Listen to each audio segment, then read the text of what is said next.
Telugu Desam party Mahanadu ఈరోజు అట్టహాసంగా కడపలో ప్రారంభించారు. ముఖ్యమంత్రి టీడీపీ అధినేత చంద్రబాబు నాయుడు గారు జ్యోతి ప్రజ్వలన చేసి ఈ కార్యక్రమం ప్రారంభమైంది.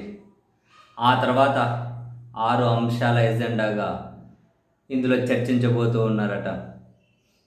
అండ్ ముఖ్యమంత్రి గారు ప్రారంభోపన్యాసం కూడా చేశారు. కడపలో మనం 7 సీట్లు గెలిచాం. ఈసారి వచ్చే ఎన్నికల కడపలో 10కి 10 పసుపు జెండా ఎగరాలి తమ్ముళ్ళు. ఎక్కడే కానీ వైఎస్ఆర్ కాంగ్రెస్ పార్టీ ఉనికే లేకుండా చేయాలి. కడపలో కూడా ప్రతి నియోజకవర్గంలోనూ మన టీడీపీ జెండాని రెపరెపలాడాలి అని చెప్పి చంద్రబాబు నాయుడు గారు అయితే ప్రసంగం చేశారు. అండ్ దేశంలో ఎక్కడా లేని సంక్షేమం అందిస్తూ ఉన్నాం. ఇవన్నీ మామూలే.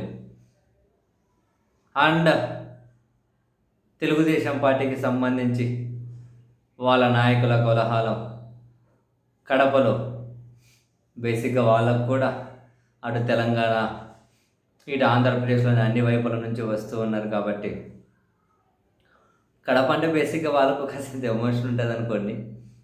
కడపలో వాళ్ళంటే ఎక్కడ చూసినా పసుపు జెండాలు, చివరికి రాష్ట్ర జాతీయ నాయకుల విగ్రహాలకు కూడా పసుపు జెండాలు చూసేసి ఫుల్ కోలాహలం ఉంటే డెఫినెట్లీ వైసీపీ శ్రేణులు అయితే మన తెలుగుదేశం పార్టీకి తిరిగే ఉండదు అని చెప్పి అనుకుంటూ ఉంటారు. అంటే కడప లాంటి చోట్ల కూడా ఇంత పెద్ద కోలాహలం అనేది ఉంటే సరే, ఇదంతా ఒక ఎత్తు. కానీ నేనైతే టీడీపీ మహానాడికి వెళ్తూ ఉన్నా. మీలో కానీ ఎవరైనా వస్తే రండి, అందరం కలిసిపోదాం. అదేదో సినిమాలో శృతి హాసన్ పిలిచినట్లు నేను మార్కెట్కు పోతూ ఉన్నా, మీరు ఎవరైనా వస్తారా అన్నట్టు నేను టీడీపీ మహానాడికి వెళ్తూ ఉన్నా, మీరు ఎవరైనా వస్తారా అని. అవునాయా స్వామి, పోతాను నిజంగానే. ఎందుకంటే ఈ కార్యక్రమం జరిగేది ఒక ఎత్తు, ఈ కార్యక్రమంలో ఏం చర్చిస్తున్నారు అనేది వాళ్ళు న్యూస్ ప్రజెంట్ చేయడం ఒక ఎత్తు. నాలాంటి వాళ్ళని టెంప్ట్ చేసేకి, నాలాంటి వాళ్ళని ఇన్ ద సెన్స్ నాలాంటి ఫుడీస్ని టెంప్ట్ చేసేకి వాళ్ళు మొత్తం పదే మెనూ చెబుతున్నారా. 20 రకాల నాన్ వెజ్లు, వెజ్లు అని. తాపేశ్వరం కాజా, అల్లూరయ్య మైసూర్ పాకు అట. సరే, డిప్యూటీ సీఎం పోవట్లేదు కాబట్టి పర్లేదు, లేకుంటే ఆయన పోయినంటే ఈ అల్లూరయ్య మైసూర్ పాకు ఉండేది కదా. ఎందుకంటే మైసూర్ పాకులో పాకు ఉంది కాబట్టి. అల్లూరయ్య మైసూర్ పాకట.